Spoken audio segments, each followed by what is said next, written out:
Okay, today we have the privilege and honor to visit with another former prisoner of war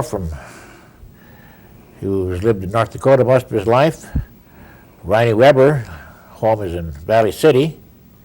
He been active in civic and private affairs in the Valley City area for many years, including being a sheriff and a county commissioner. And today we have him. He's going to tell us how he won the war. So you can just tell us, Rhiny, how where you were born and when and so on and this and that. Just go right ahead and tell us about your life story. Tell us about your folks, where they come from, and how where they farmed and where you were born and when and so on. So just go right ahead. Okay, my dad was about 16 years old when he came from overseas in the German-Russian area near the Volga River, and migrated over and landed down in the Lisbon, Elliott, Englevale area. He worked with his relatives there. That's down in the southeastern part of the state. That's down in Ransom County. Yeah. And 1923 of July 14 is when I was born. So my brother a year and a half later. Then we moved up in the Valley City area when I was 3 years old. We moved into Barnes County on a farm about 12 miles northeast of Valley City. That's where I grew up and went to a consolidated school. That's where they consolidated, you mean they had grade school and high school? They had high school. It was an Altemeyer Consolidated High School. Out in the country or in town? In the country. In the country. We had 3 miles to school, which we traveled every day during school days. The wintertime with a sleigh, which we couldn't get through with a car. Yeah. Probably in the spring we couldn't get by with a car. We used a buggy. Now you graduated from high school there? I graduated from high school there in 1941. So that fall I enrolled in Wahpeton State School of Science to get a little more education. And of course, December 7th came along, 1941, the invasion of Pearl Harbor. So that kind of ended my schooling. How many brothers and sisters did you have? 6 brothers. 6 brothers. 6 brothers, and 5 of us out of the 6 served in the military. What about sisters? No sisters. No sisters. So I was home a little better than a year. Deferred on a farm. My number came up and I left for Fort Snelling, Minnesota, December 43. There I got inducted and you got your equipment and whatnot, and came home for a couple of days and then sent down to Camp Fannin, Texas, an infantry training area. Where's that located in Texas? Camp Fannin is possibly maybe, if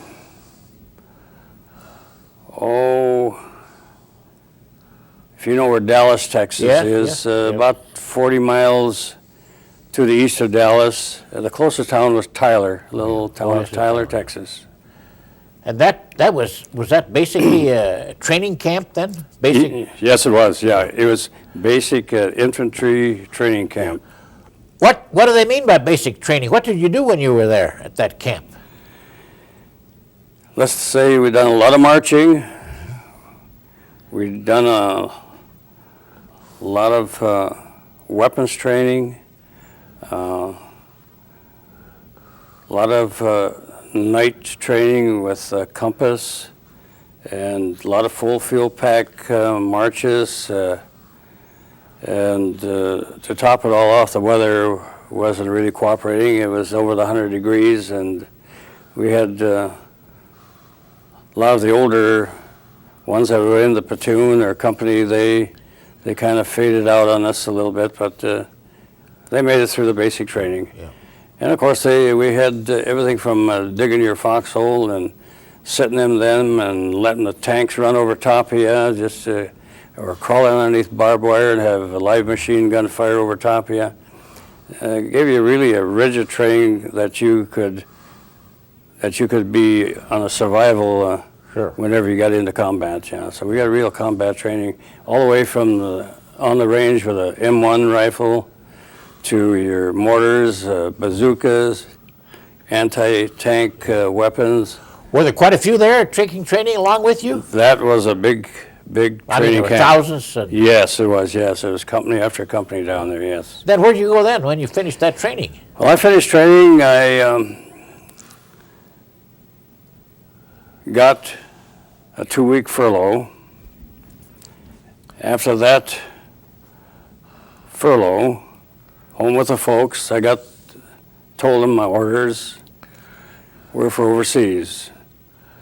So I left for overseas. I landed at Cap Patrick Henry, a camp for debarkation for overseas. So there's where I left for overseas duty. Where was that? Where was that at? New York or Virginia or New Jersey, Where? Virginia. Virginia. Yes. Yeah. Now, what kind of you went on a large ship or small ship or? This was a large convoy. A convoy. Yeah. Yes, we on the ship I was on, we had 200 infantry trained men, 50 Air Corps officers, and the rest was small weapons plus 3 tanks. Was on the ship that Was we that were a on. Liberty ship? Or- No, there was regular convoy ships. yeah, Yeah, bigger, yeah. They Army. had no names for these No. convoys at all. No. We went over in a good convoy. Yeah. Yeah, we left for overseas 1st September. How long did it take you to go overseas? And where'd you go to? Destination was unknown, somewhere in the European theater, but we were 29 days on water. 29 days, and we finally landed at Naples, Italy. What did you have pretty good food on the ship, or do you have any duties or anything on that ship, or what? We had our exercise programs each day so that we would stay in the physical fitness, and the food wasn't too bad. No. It was Navy's chow, so Yeah, sure. if you've eaten Navy chow, that's what we had. Yeah. And you landed in Naples. Naples, Italy. What happened then? We went to the 7th Repo Depot, where I got assigned to F Company, 351st Infantry, 88th Division, 5th Army under General Mark There's your Clark. cap there, I think that shows 88th. Yeah, this cap here is actually a cap I had made for 3 other POW buddies that we try to see each other from now on each year. Myself from North Dakota, Ewald from Iowa, Robluski from Wisconsin, and Updike from Las Vegas, Nevada. Now, were they POWs or just in They the? were POWs. Oh yeah, they Yes. went with you. All 4 of us got captured together. Well, what happens after you got to Naples? Then you got assigned to a company. You say then Yes. to a division, and what happened then? We were trucked up to the front lines in northern Rome, North of Rome. and we were left off, and there we joined the rest of the company. We joined E Company, G Company, and as replacements, we went in with F Company up there. Now you were fighting the Germans now. Yes. Yeah. Yes. And you were in the infantry. Yes. And you were moving north. Moving north. Yeah. And how did the battles go then? Did you? Most of our combat was night. We had done all night patrol and night combat. And you moved And north. we kept moving north, yes. Now, did the Germans hold you, or what happened to them?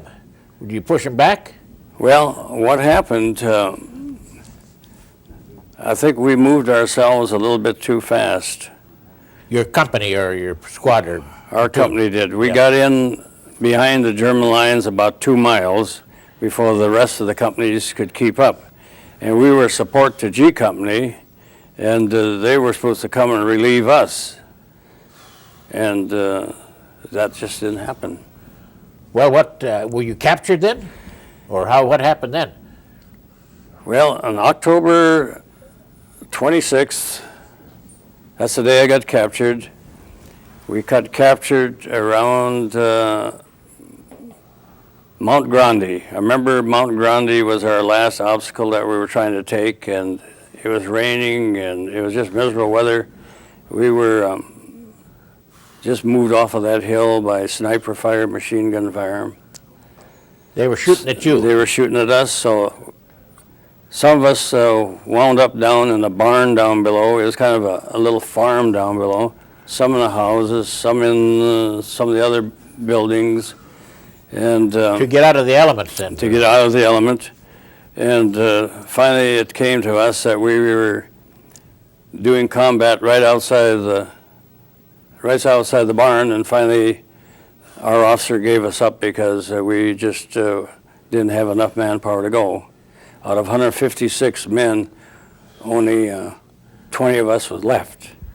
What happened to the others? Were they killed or missing or They were gone? missing or wounded, and some were killed, and Yeah. and we had some of the Germans that we had wounded. We had to help carry those back to their first aid station, and then from then on they marched us for 12 hours straight, about 20 miles north into Germany. Now you were a prisoner of war then, I was prisoner then. and Yeah, the Germans were they were in command. they were in command, Yeah. and they were moving you. They were moving us Yeah. into northern Germany. Yeah. Now what about all the other American companies and divisions? They were okay, I suppose. Or Some of G Company that was left later on, I heard, were taken POWs also. I think there were between 100 or so left of G Company, and they were also taken prisoners. Yeah. Now, when you moved north, how far did you go, or what happened then? Did you get on a train or boxcar or what? They moved us north. You're in northern Italy now. Northern Italy, Yeah. about 20 miles, to kind of a interrogation area, which was a barn, you might say, where they would interrogate each one of us to where you're from, and of course all we were told is your name, rank, and serial number. Sure. That's all. But they knew more than we did, even what outfit or where we were from. Sure. They knew that, yes. Then, how long did you stay there at that camp? Well, were there quite a few Americans now in that camp? Or No, there's only 20 of us there. at this? Then they trucked us into a town of Motava. There's where they loaded us on the boxcar. That is what's popularly known as the 40 and 8. Or That's right, yeah. Yeah. The boxcar is where we spent 5 days and 5 nights travel from Italy through. Well, there's a picture. Yeah, that's the boxcar. We traveled in that 5 days and 5 nights up to Stalag 7A, Mossburg, Germany. Now, what did you get? Any food? What kind of food did you have when you were in that boxcar? You want to know? Yeah. Really? Yeah. They gave us a bucket of water, Pail.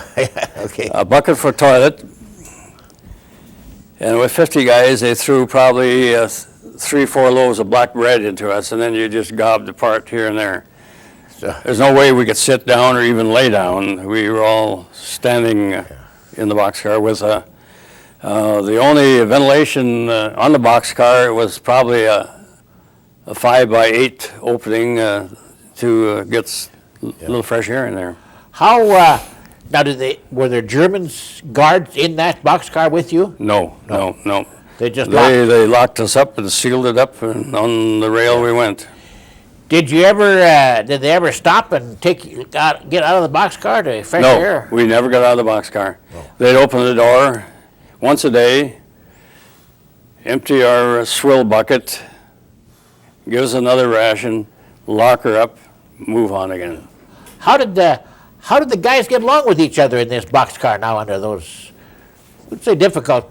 It was difficult, but we made it. They tried to help each other? Or? We did. Were there many men in that car now or in that train who say they were sick or died or injured and so on? Or, I don't think none of them died, but I think slowly we were getting sick because it wasn't long dysentery set in with all of us because we were getting no food or nutrition in our body, and we were starting to go backwards. And what kind of clothes did you have? the same clothes I got captured with, my ODs. Yeah. Lucky we had ODs because winter was coming on, and we had our Did you carry wool overcoat. We had What? that. We had our wool overcoat you with did? us. Yeah. And, You had a knapsack of some kind? Or? a knapsack we Oh. didn't carry anymore. We got rid of that. We had the overcoat that we wore, plus our OD shirt and OD pants and the combat boots. Oh. And then we had the fingered wool glove and the stocking cap with the helmet liner and steel helmet on it. Did the other guys have about the same? Same thing, yeah. Same thing. Yeah.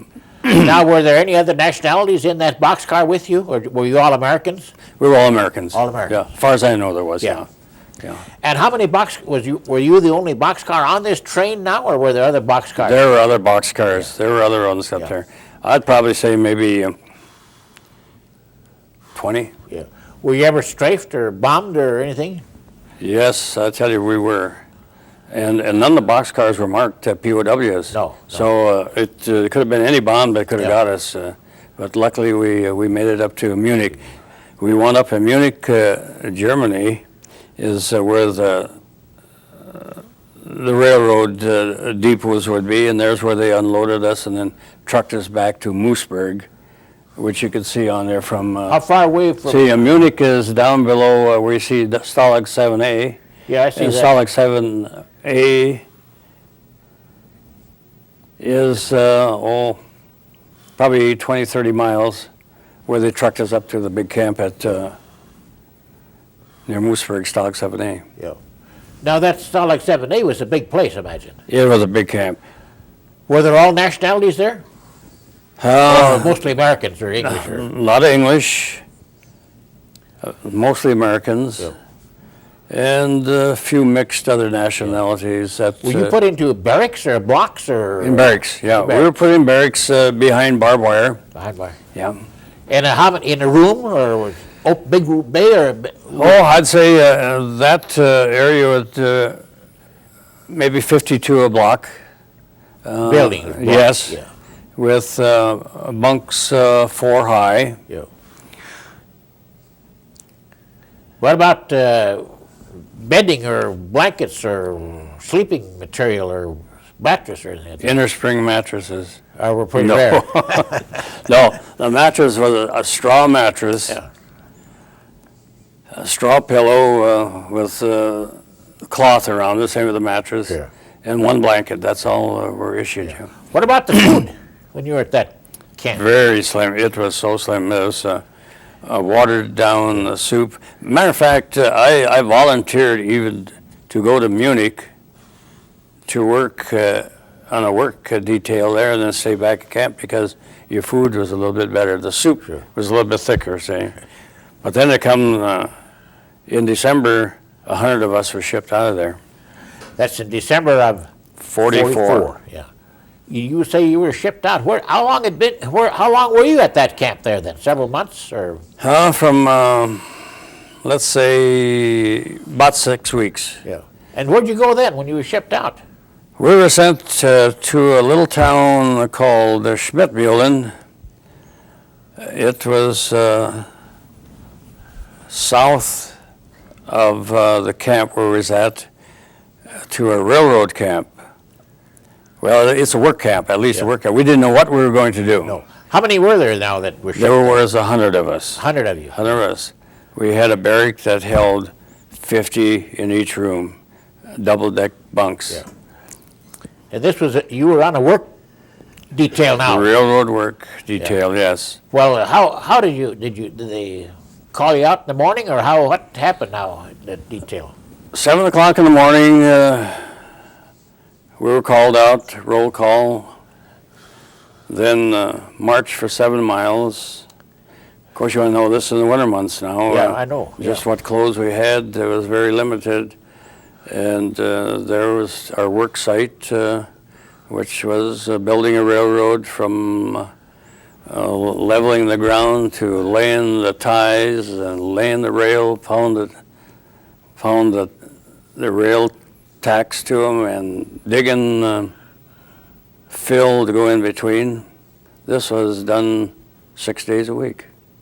Now, did you do any repair on bomb damage to roads, or was this a new railroad you were This laying? was a new railroad.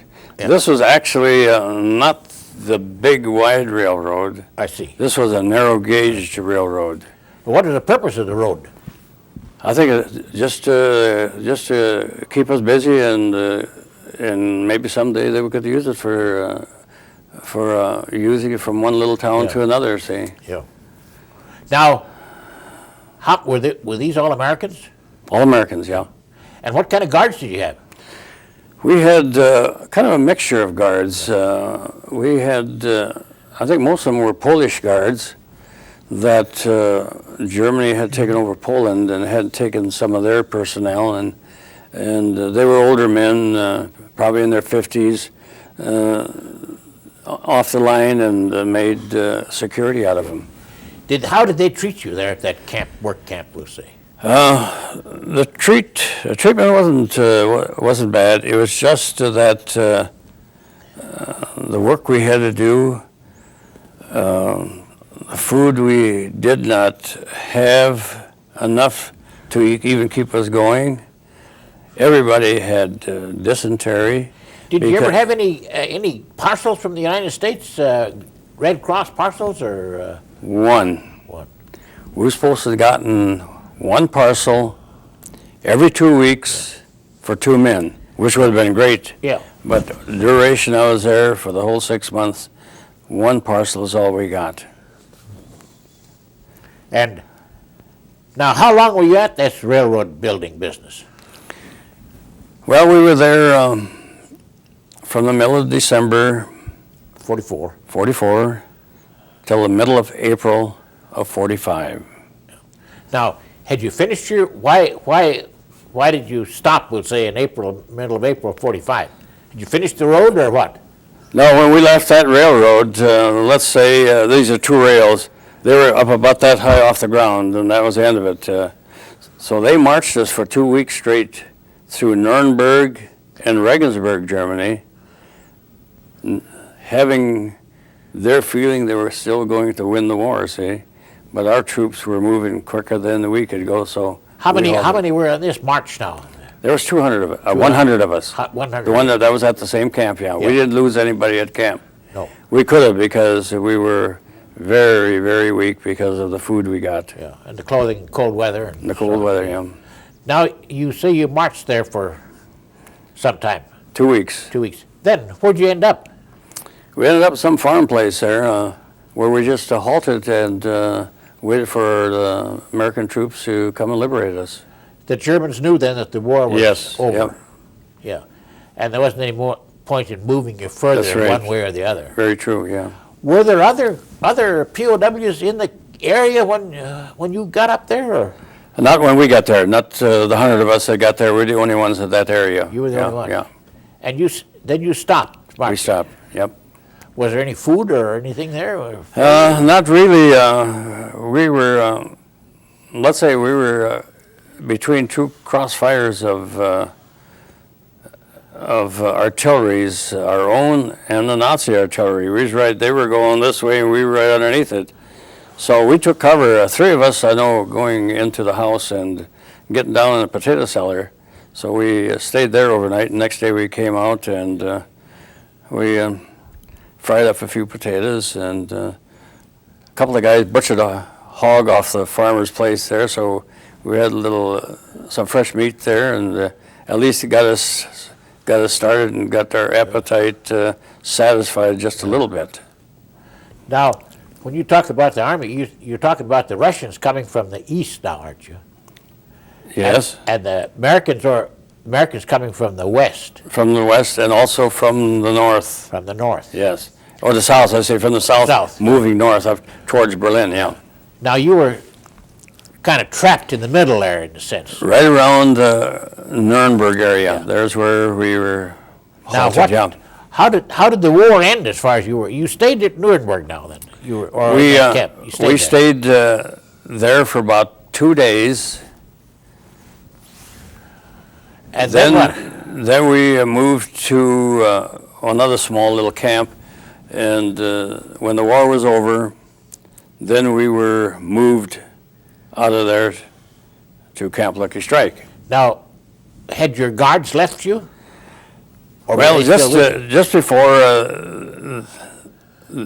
right, or I would say right after the division that liberated us, that's when the guards left. They went their own way. Yeah. So that's when I took the ammunition belt that I've got here, the belt in the pouch. No, that's a German. That's a German, yeah. And also off of his uniform, I've got the German braid, acorn braid For some for a souvenir. souvenir. Yeah. And also I had taken this Now, was that bayonet. bayonet? Was that the one they used at the end of the rifle? Yes, that was right on the belt, and this is the fit yeah. right on the end of the rifle. Yeah. Yeah, Right. and they put on the rifle. Yeah. Right. Yeah. Now, those those snap on. I see. Yeah. Yeah. I think they Yeah. they just come open and Yeah, see sure, there's yeah. an ammunition pouch. See. Yeah. Yeah. And it snap right back on again. Yeah. Now, now the Americans liberated you now, or you were liberated by the Americans, right? Yes. And what happened then? I mean, what what happened then? Well, When you were liberated? maybe we should back up a little bit. Yeah. This is another thing that I got. Well, we'll hold it up. yeah. you and I. Let's hold this up here. Yeah. I think a lot of Americans probably haven't seen actually. Yeah, we'll hold it up kind of high. Yeah. Yeah. Yeah. The German flag with their Swastika. swastika Yeah. emblem on it. Yeah. Now, how did you get it? How did you get that into your possession? Did you steal it or swipe it or buy it or? This here? Yeah. This was given to me here. Oh. This German guard had this. Oh. And the same thing here. And I told him, I said, I'd like to take that along back home with me. He was gladly to give it to me Yeah. because he was on his way the other way because he knew that his fighting days were over too. I see. Yeah. Then, you picked this up and you kept hold of that. I was lucky enough to get that home Yeah. in my barracks bag. Yeah. I kind of packed it in the middle so that it wouldn't Yes. protrude or anything like that. Yeah. So I was real fortunate to get that back home. Now, when you were liberated there, what kind of an outfit liberated you? Was that tanks or infantry? or- Infantry. It was the American infantry. Yes, it was the They blue. come in carriers, or do they come on foot? or- Come on foot. They come on Yeah, foot. they were all on foot. It was all foot troops practically that came. What about, from the end, did they give you some extra food now, or you were pretty well starved out then, I suppose? Well, yes, we were. The rations we got when we were POWs wasn't much. No. The black coffee is all we got for breakfast. Yeah. At noon was a watered down turnip soup. If you look real close, you probably saw a piece of horse meat or whatever they were cooking in it. And at night we'd get 3 little boiled potatoes, 7 men to a loaf of black bread, sawdust bread. Yeah. Then it finally got to be 9 men. Yeah. So we was rationed really down. And this is why a lot of us POWs in this camp that I was at, especially on the railroad work camp, were pretty much disabled when they got back home because of the malnutrition, the stress, and Did you get any letters from home when you were at the camp? no, I didn't, Elmer. I tell Did you, you get any packages? no, I didn't. And my folks did send letters. Yeah. They sent packages, but never got to me at all. Did They you got get- some of my mail, though. They did. They did? Yeah. And when you got home, did those letters that your folks sent you, did they come back to No. to Valley City? You ever saw those No, letters? never saw them again. Yeah. In some cases, you see them, Yeah, they'd yeah. laid someplace and they were sent back to you. Right. Now, you went from there, you were sent to, you say to Camp Lucky Strike. Yep. How did you get across France there to that place? They flew us by airplane. By airplane? Yes. Was there an airstrip fairly close to that, I suppose? Yes, there was. And they landed us near Camp Lucky Strike, France. And I imagine I would say we were there about 3 weeks Yeah.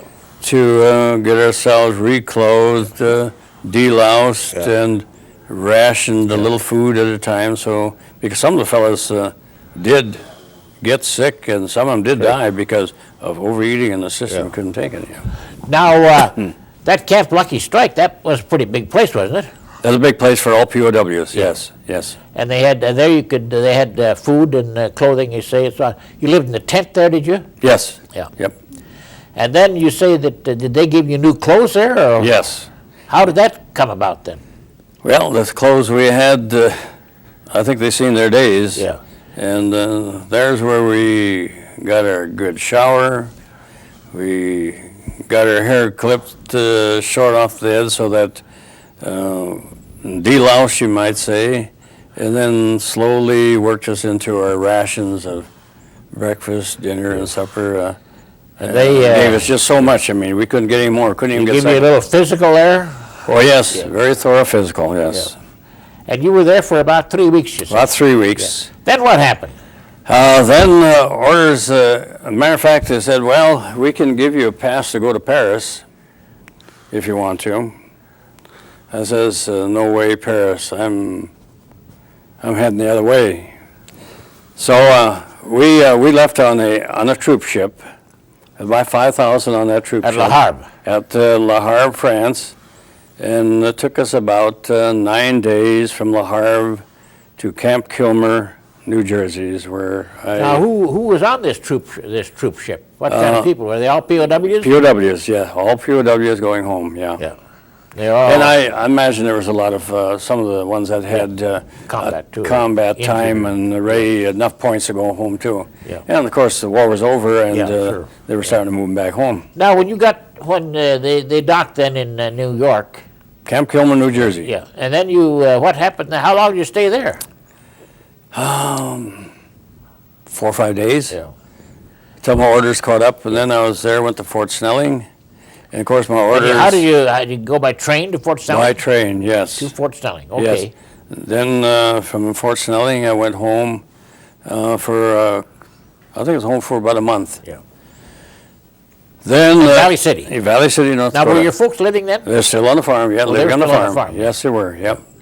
So you went to the farm then? And, Yes. yeah. And then when that leave period was over, 30 days or so, where did you go then, or what happened? All POWs, maybe not all of them, but most of them were sent to Hot Springs, Arkansas. Yes. It was kind of a recuperation camp, not really a camp, because all 3 hotels was taken over by the U.S. Army for convalescing of POWs. Yeah. So I was there about 2 weeks. And what did you do there? Just nothing special, or? Just kind of took in the sunshine, ate up some of the sun down there. Where'd you go then? Then Or what happened then? I got reassigned into the Quartermaster Corps, which would take me to Fort Warren, Wyoming. So I got on a troop train and Now that's Cheyenne, Wyoming. Cheyenne, it's near Cheyenne, Yeah, yes. near Cheyenne. Yeah, near Cheyenne. And that was the quartermaster? I got put in the Quartermaster Corps. Yeah. And I thought, well, maybe this is going to be supplies or something like that, but I wound up as a dental clerk.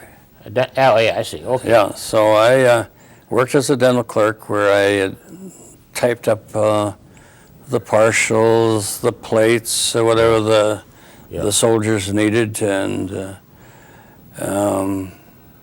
Was that a dental clinic then you yes, worked in? it was a regular, I would say, dental clinic with a VA, partial VA hospital attached to it, see. yeah. They have a hospital there too, or? Not the building I was in. It No, was just not- mostly dental because a lot of the POWs that was going through there had dental work. I myself was 2 days in the dental chair to get all my teeth in shape, yeah. Then how long did you have that job? Or? Well, I landed there, I suppose, about August, and I stayed there till about the end of November, where I was discharged and came back home. You were discharged because you had enough points, I suppose, and Yes, well, of course, yeah, POWs. POWs were all Yeah. discharged, and yeah. Yeah. After they asked me if I wanted to re-enlist Yeah. again, and I think you know what kind of answer I gave Yeah. them. I think everybody gave the same answer. Now, how far is that Fort Warren from Cheyenne? It's not too far away, is it? A few 50 miles? 50 miles. Oh, it is 50 miles. Yeah, 40, 50 miles. Yeah. Is there a post closer to Cheyenne than Fort Warren, or is that the only one? That's the big one, I guess. That's a pretty big post. I think, yeah. Yeah, I think, Yeah.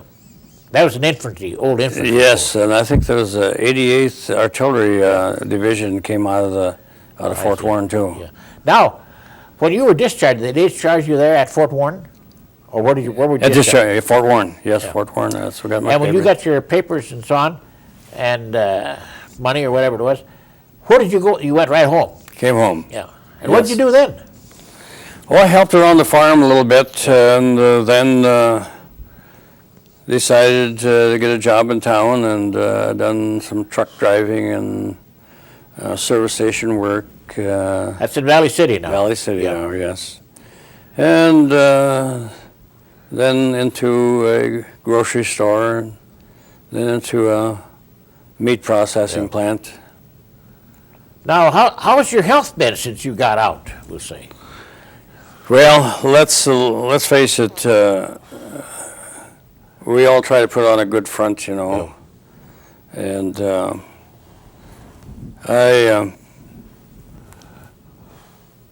I've been visiting the VA about 6 months, pretty regular for checkups, and so The VA few in Fargo, yeah. In Fargo. Few things are up and few things are down. And Have you had any operations, major operations? no, I haven't, Yeah. Elmer. No. Now, Knock on wood. yeah. How do you think the state of North Dakota or the VA has treated you since the war? They have treated me great. Yeah. They have treated me great. The DAV organization went to bat for me, and they have really set me up so that I get real good treatment. Now, you've been fairly active in the service organizations, haven't you? Yes, I have, Elmer, yes. Which ones, or which one in particular? Well, I started out as post commander in the VFW in 1955. Then moved up to district commander. Then I was elected a commander again in '85. Commander of the commander of the DAVs, and I've been state commander of the Veterans of Foreign Wars. Oh, yeah. Then in 2 years on the road, I will be in the position of state DAV commander.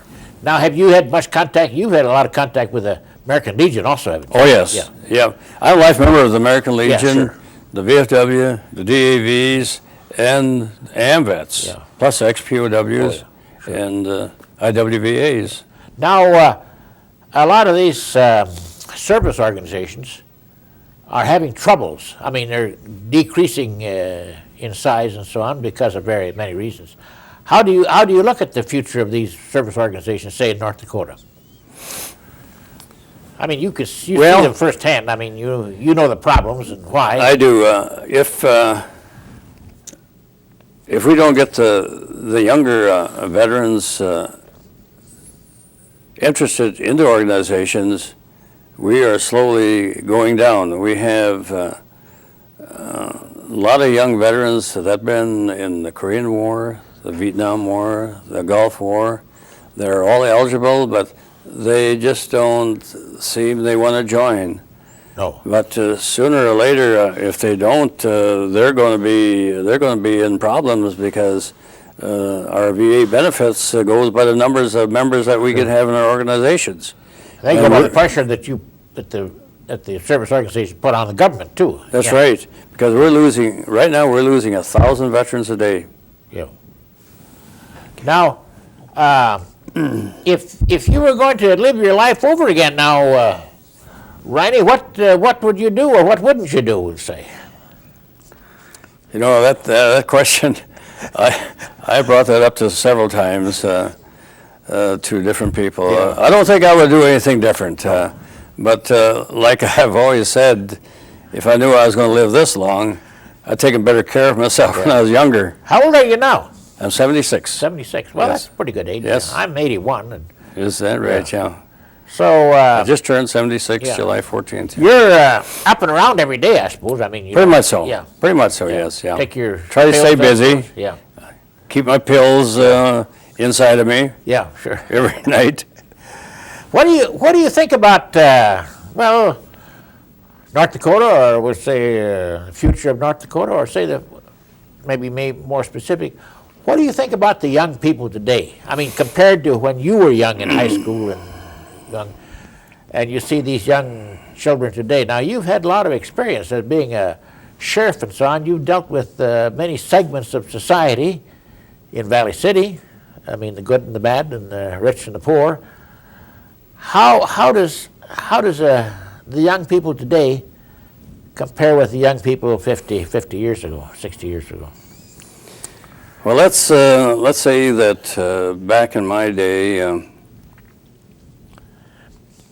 liquor was available, but the kids didn't do drinking. Transportation was limited because you just had the family car. Yeah. And of course, you wanted a cigarette, you could always pick up a butt along the street Yeah. in town. And in those days, drugs wasn't the big thing, and violence wasn't big. No. But this is what has come in our society, what is causing it, whether the younger generation don't have enough to do, and what they have in mind with their co-partners, whether it's going to be good or bad, they're going to work out something on it. So I look at that the younger generation right now is just doesn't have enough to do. No. Well, Because years ago, Yeah. when they got out of high school, they went to work. went to work on a railroad gang just to make money for themselves, Yeah. and now they can't do that anymore. They got to be 18 or over. Yeah. Well, now, Valley City, of course, in the state of North Dakota, strictly an agricultural state for all practical purposes. What do you think about agriculture in North Dakota? Looking down the road now, 25, 50 years from now, what do you think? Or what do you think the state's going to do? Are they going to move away from agriculture to some other area, or there's problems in the state? There is. I'm no agriculture analyst, but I feel sorry for the farmer because he's not getting what he's supposed to be getting. Yeah. No. And if something doesn't happen, we're going to lose farms. The smaller ones are going to be out, and the bigger ones are going to get bigger. And once they get so big, I don't know what's going to happen then. No. I wouldn't know how to predict that. No. Well, as we finish here, Rhiny, today, what good words of advice do you have for us, people like myself or anyone? I mean, you've lived a fruitful life. You've been active in, you were a sheriff for 8 years, I think you said? No, longer than that. 23 years. Yeah, at Valley City. And Yes. you saw everything. Pretty much so, yeah. And you've been active in service organizations, been active in business, and been active in personal business and government affairs for all these years. What does the future look like to you? I mean, what do you think? I mean, you're not going to change the world any more than I am, but I mean, No. you're in a position where you can perhaps make some worldly statements. Well, I suppose I could go back to my school motto, always lead and never follow. Well, that's, So I hope for the best for everybody, and I hope that we never get into another major war, yeah. because it brings a lot of grief and back to the families that have lost their loved ones that are still over there yet. Yeah. So I think, of course, just personally, you know, I think that we had an advantage in many ways over the people today. We come from a society that equated the family, mother and father, and we had a community. We knew people down the road. We went to a church. We all went to the same church, maybe in the area, and we all had a little education. I mean, through grade school or high school. So we had a lot of safety nets around us. I mean, you know, you couldn't run out and get drunk or something because No. that's right. We didn't have the money inside. That's right. Yeah, but I think we were perhaps fortunate in that way. Of course, we didn't have any money, but Well, I think we can be fortunate that we made it back home alive. well, we're the lucky. I don't know how long prisoner of war you were, Elmer, but Yeah. I was 6 months. Yeah, I was about a year. But I've always said that I and the men with me were the lucky ones. Yes. Yeah, I mean, Yes. I don't. We're not the heroes or anything like that, but we were lucky. And I think that's most of the POWs that I've Yes. talked to. I think feel that they were lucky. They were not the heroes, but they were certainly the lucky ones. Yeah. Well, I want you to when you get back, to greet your wife and family, and when we finish now, we're going to give you a tape you can take with, and you can do whatever you want with the tape. You know, you can show it at your VFW or DAV meetings, but and I'm going to send you some extra copies in a week or two. And down the road here a ways, we're going to give you a little summary of all the POWs. Okay. When we get a couple, 2-3 minutes from each one, so you'll Okay. see who they were and so on. And they're all interesting people. Each one, of course, was a little different. Yeah.